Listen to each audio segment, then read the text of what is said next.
So if you would go ahead and please present the slides.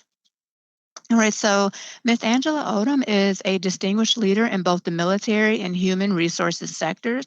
Retiring as a colonel after more than 27 years of service, Ms. Odom is a strategic mentor and published author. She is known for her memoir, Bronco Strong, a memoir of the last deployed Personnel Services Battalion, and she is also a contributing author on other publications. So Ms. Odom currently serves as a civilian aide to the Secretary of the Army for Georgia North, where she represents the Secretary of the Army, advocates for Army initiatives, and supports soldier and family readiness. So thank you, Ms. Odom, and the floor is yours on our virtual stage. Well, thank you. Good morning, everyone. It's a privilege. It's my honor to speak with you during this important symposium dedicated to a phenomenal leader, Lieutenant Colonel Karen Wagner. Before I begin, I want to take you back a few decades to August 2nd, 1990, when Iraq invaded Kuwait, leading to the Persian Gulf War. I was stationed at Fort Bragg. I was a second lieutenant serving as a platoon leader in the 19th Replacement Company. When our unit was told we were deploying to Saudi Arabia to perform coastal operations, casualty operations, and to provide essential personnel services, like accountability for personnel within the theater, I vividly remember a moment that shook me. I witnessed our battalion chaplain having an emotional outburst. I mean, he used language I wasn't expecting coming from a man of God. He cursed, he stomped. I mean, he lost it. I was devastated because I'd grown up in Jackson, Mississippi, where we were church folks, steeped in Bible verses. And that moment really rattled my foundation. Back then we didn't have cell phones, cute little cell phones. We had bag phones. And I plugged my phone up into my cigarette lighter in my car. And I called my mom and my stepfather, in Jackson. And I described the scene. I also told them, oh, yeah, by the way, I'm headed to Saudi Arabia soon. And then I made it clear to them that I would never, and I mean never, refer one of my soldiers to that chaplain. My stepfather was a Vietnam veteran and a Purple Heart recipient. He listened and let me, rant and rave and all my stuff, right? And then he finally told me something that stuck with me. He said, give him grace. I was like, what? But that moment and what followed it was like a turning point for me. I began to understand that leadership is not about perfection. It's about presence, purpose, and people. So for me and all the people that time, we transitioned from a peacetime posture into a wartime mindset, and we all stepped into roles that required a new level of clarity, resilience, and leadership under pressure. I know you all know all about leadership under pressure in the jobs and positions you hold. But that experience and those who I led and worked with, it shaped for me how I lead today. So today I want to walk you through a leadership model that I've used, refined, and practiced over the years. It's a framework I believe can help any leader grow with purpose. And it's called Leadership That Matters, 100-day framework for real growth. Because how you lead matters, and who you become in the process, I believe that matters even more. So thank you so much for having me. I think I got about 40 minutes or so. So I'm going to walk you through this, and then, we will, stand for questions. And I know you have a lot more to do after me. So I want to get started. So the next slide, please. So on September 11, 2001, I was at Fort Leavenworth, Kansas, attending the Command and General Staff College, CGSC. At the time, I was a major. And of course, that day changed the trajectory of so many of our lives. I didn't know Lieutenant Karen Wagner personally, but I was actually devastated to learn of her death. She was my sorority sister, and her loss felt deeply personal to me. That same day, I lost my mentor, one of my mentors, Major Dwayne Williams. In total, I believe we lost, just under 3,000 people during the 9/11 attacks.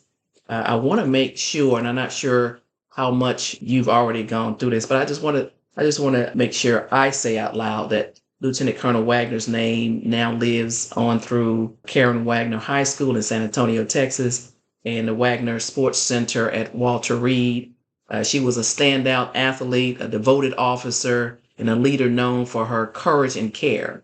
And then Major Williams was a recent graduate of the Command and General Staff College just before the attacks, and he was known for mentoring young officers. He was actually prior service, and one of the young officers was me.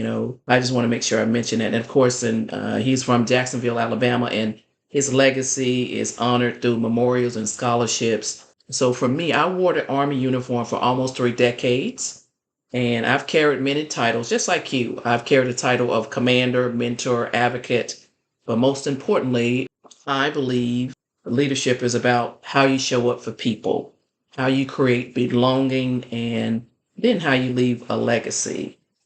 Next, please.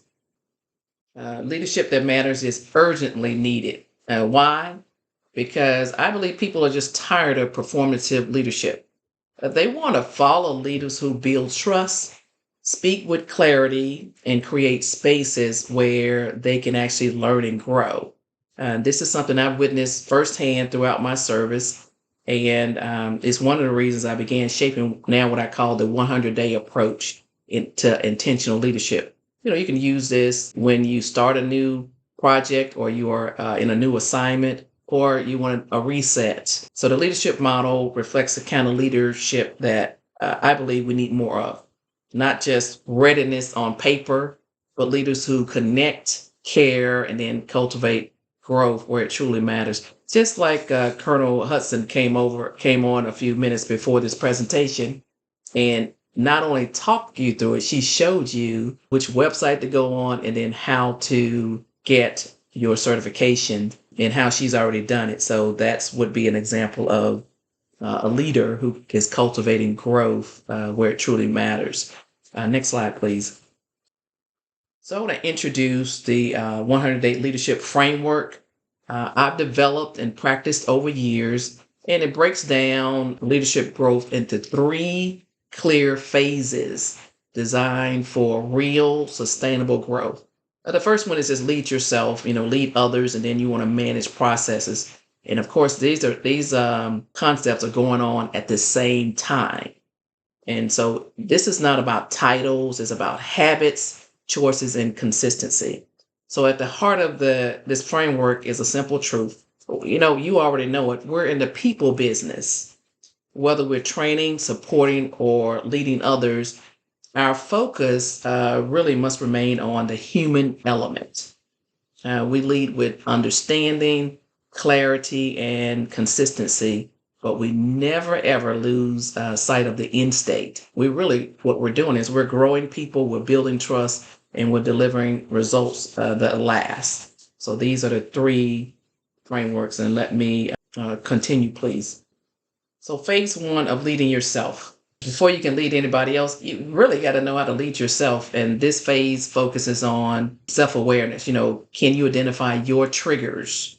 What sets you off? What gets you distracted from the mission and taking care of people? Self-awareness, right? And then emotional intelligence. Really, can you just take a breath or pause before acting? I got to tell you the truth. Sometimes I don't, right? And then I have to go back and learn from it. And personal discipline. This is, can you keep promises to yourself, especially when no one is watching? I believe this leading yourself is a foundation.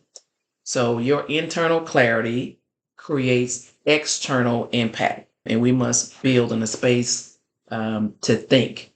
A lot of times for myself, because there's just so many distractions and my calendar is packed to the gills, I need time to think, just a space without distractions, without other people pouring into me, without my magic phone. I just need quiet moments to reflect, to process, and then to reset. So really, and I know you already know this, leadership requires more than just action. It requires intention. So having space to think is very important. So phase 2, next please. This is about leading others. So once you got yourself grounded, you're ready to lead others. And this is about, building trust, communicating clearly, and creating a sense of safety. I believe that people really need to feel seen and heard before they're willing to follow you. And for me, communication is my superpower and clarity is my friend. I made it a point to listen, and then I made sure I genuinely included NCOs, non-commissioned officers, in the planning process. Now, why would I do this? I know you're doing it already, but why for me is because relationships matter. They matter a lot. And we are in the relationship building business. So make no doubt about it. Nothing significant is done alone. Nothing, absolutely nothing. If you're if you're one of those people that's saying I all the time, I'm just gonna give you a quick nudge, build some relationships, and start using we and our. So I also made it a habit to ask powerful questions, because the right question at the right time, for me, in my experience, it opens minds and it also builds momentum, and it stops people from going in a direction that's not aligned with your vision as the leader or the authority figure or the person that is on the bottom line for the end result. You want to ask questions throughout in a manner where people can feel free to answer you in a way that your ego can handle it. Next, please. So phase 3, manage processes. This is the part where we're going to scale your leadership. Think about, you're really thinking beyond the day to day, and you want to ask, what systems am I building? Is accountability in my part of my culture? And am I thinking long term? Because you, of course, the leader, you're the visionary. You're not doing it alone, but you have space to think about what happens next. So legacy is not about being remembered. And I think our legacy is important, whether we're talking short term or long term. It's about building something that lasts beyond you. So in this phase, I encourage leaders to track what matters. In my 100-day leadership framework, I always emphasize the power of process check-ins, weekly reflections. And I know people have meetings just to have meetings, but you want to, actually build in some process for you to know if resources that you thought were allocated were actually there or working. You want to make sure that you're talking to people, not talking at them or assuming they understand the direction you intend for them to go in, or in your supervisors or bosses intend for your unit or your directorate to go into. So building some process check-ins, weekly reflections. Have that meeting to have the meeting. So you're building routines that support your values. And this is not about over controlling, or I used to hear the term, you're an NCO business. Yeah, it's all my business. So it's about creating a rhythm that moves your people, your unit, and the mission forward. So one of the simplest, but most powerful tools I use was management by walking around. So I'm going to encourage you, if you're not already doing so, get out of your office, talk to people, watch the process unfold, because, really you've heard that term, what you inspect is what people actually focus on, right? So really what the leader pays attention to is what the team will prioritize. This is what they will replicate. And this is really what your team will protect, that thing that you're paying attention to. So if you're walking around, they're like, oh, wow, well, she's really important. She's really concerned about A, B, and C, right? And so leadership really doesn't live in spreadsheets. It lives in conversations, presence, and being where the work is happening. So get out of your office and move beyond your laptop, your desktop, your phone, right? Next slide, please. So let's make the connection clear. Leadership directly impacts recruiting, morale, and retention. And I know you're going to have Johnny Davis on here next, and he's going to go into details. But I want to just make sure, people don't leave organizations; they leave poor leadership. And so, if soldiers, civilians, and our families, they feel safe, valued, and challenged, and they want to be challenged, let's be clear, they stay. So representation and people-centered leadership, they're not just buzzwords, right? They're essential to trust. So know that what you're doing, how you're treating people, how you're leading impacts the overall recruiting efforts for more great people to come into the Army. So do what's right for all of us, right? Next slide, please. So we're going to do a quick reflection moment. I'd ask you to take a moment and think back to a time you were emotionally triggered as a leader. And I'll ask you to put those in the chat. And Major Bailey, if you could monitor the chat for me, please. So the questions would be like, what actually triggered you? And then how did you respond? And what would you do differently today? So you can feel free to jot it down or share it in the chat.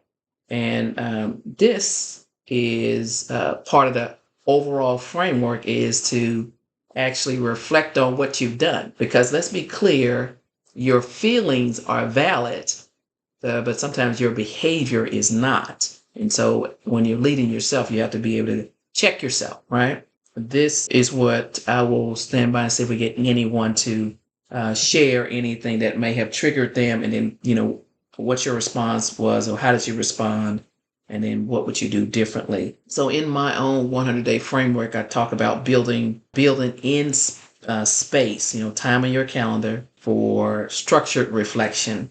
I'm not talking about overthinking or like, oh my God, I don't believe I did that. Because really clarity, when you do the structured reflection, clarity doesn't really come from chaos. It comes from consistent pauses where we ask better questions and make intentional adjustments. And sometimes, this might be a space for you to talk to your mentors about an incident or the way you handled something or the way somebody is handling you or managing you. And so do we have anybody want to share anything with us as far as a trigger?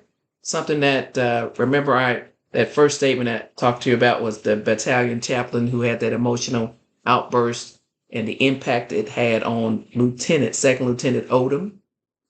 I don't see anything in the chat. I guess I'll just keep it moving then.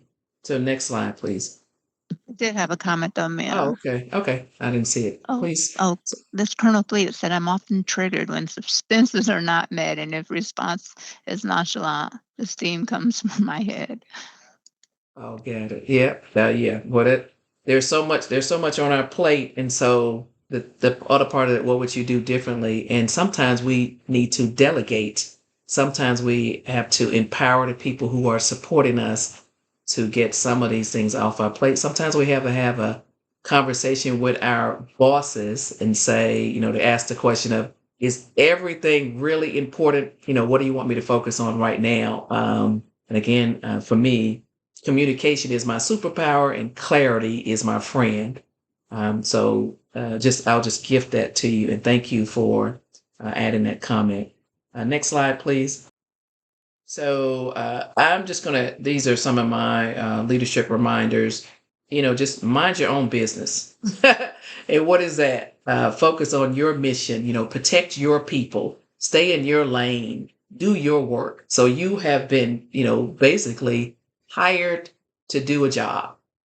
And so there's like some priority, some things that in that particular role that you are responsible for. And you're responsible for the people that serve with you, first of all, right? And you're responsible for the end result, the end state.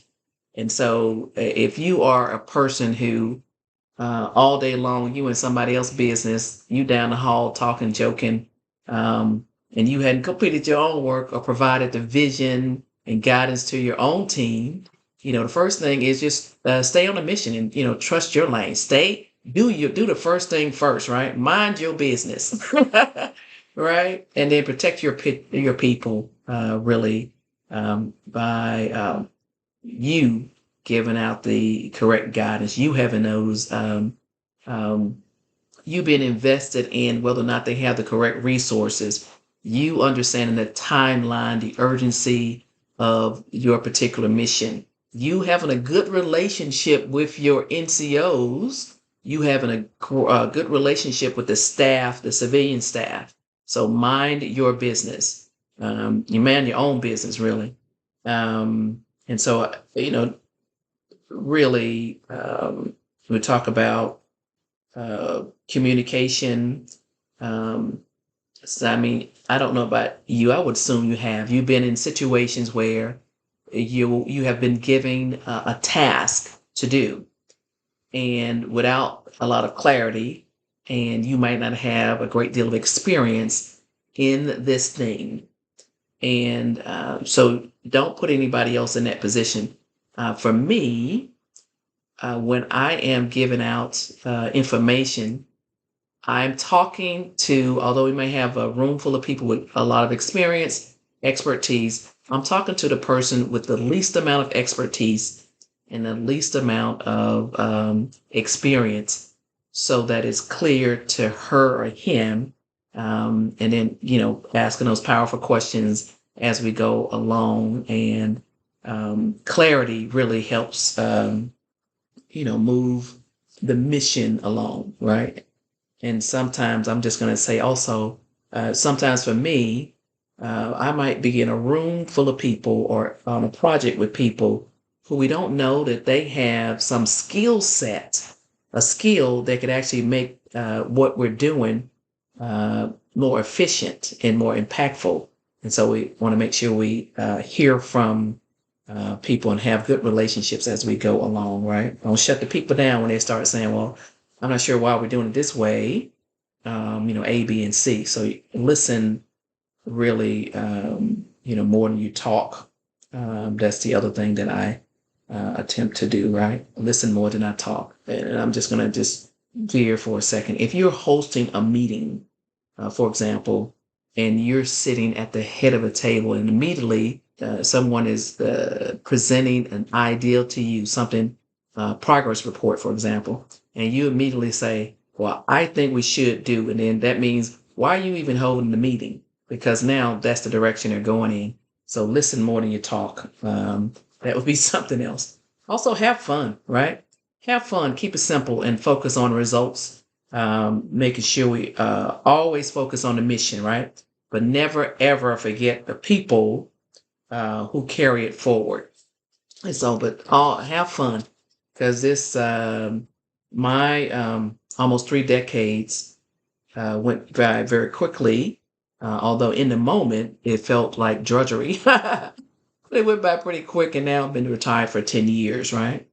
Next, please. Your next leadership role. What is it? What does leadership look like in your season, and in what part of this 100-day framework do you want to grow on? That's for you to consider and think about. And so for me, of course, I wish you all the best. So I'm going to leave you with a quote from General Ann Dunwoody. Is there a next slide, Major Bailey? Okay. So leadership is how we shape the future force, one action, one soldier, one decision at a time. That's the quote from General Dunwoody. Now, whether you lead two people, and this is me, whether you lead two people or 2,000, leadership that matters starts with you. So, go make it count. Don't wait until you feel ready. Start now, right? Practice now, lead now, because the truth is, someone is watching you. They're learning from you, and they're deciding how they're going to lead tomorrow based on what they see today. And when I served as a battalion commander in Iraq, it was unbelievable to me how I was always amazed. I would hear soldiers use my words, and I'm like, oh, Lord have mercy, they really are listening. So I had better do, the right thing. all the time because they are watching and listening, right? Especially going back to that chaplain with them real curse words. I was like, oh my, I was clutching my pearls in my uniform. But so leadership is not about perfection. It's about presence. It's about how you show up. So show up fully with courage, with care, and with clarity. So wherever you go from here, whether your unit, your school, your office, lead like it matters because it does. So thank you for your time, your service, and I'm rooting for you, and I'm very grateful for the opportunity to speak here at your symposium, and I wish you the best of the best. I wish that you are respected, well protected. I wish that your leadership matters and that you right now are growing your unit and your soldiers to be, so impactful. So thank you for your time. And thank you, Major Bailey, for reaching out to Hattie Mae's baby girl. Thank you so much. Thank you, ma'am. So I can't take all the credit. I had a wonderful planning committee who let us know all about the program, the CASA program. So definitely, we got to say thank you to the planning committee. But any questions? I don't see any questions, but I want to say, just thank you for that fresh perspective on leadership and just really giving us those highlights to leadership in your 100-day framework. I think that you definitely have some tidbits in there that people are going to take away, something very easy that they can implement into their leadership style. So really truly thank you for taking the time to talk to us this morning, taking your time out because we know how busy you are as well. So we would like to please present this virtual certificate to you for your appreciation to your contribution to the 2025 Karen Wagner Leadership Symposium. Definitely your expertise, your dedication, and we even see your passion still have inspired us and are going to empower us to really develop and implement some of these leadership styles. So thank you. You have been an essential part of this event. So thank you, ma'am. Thank you. And good luck on the rest of your symposium. Thank you so much. Thank you. So team, we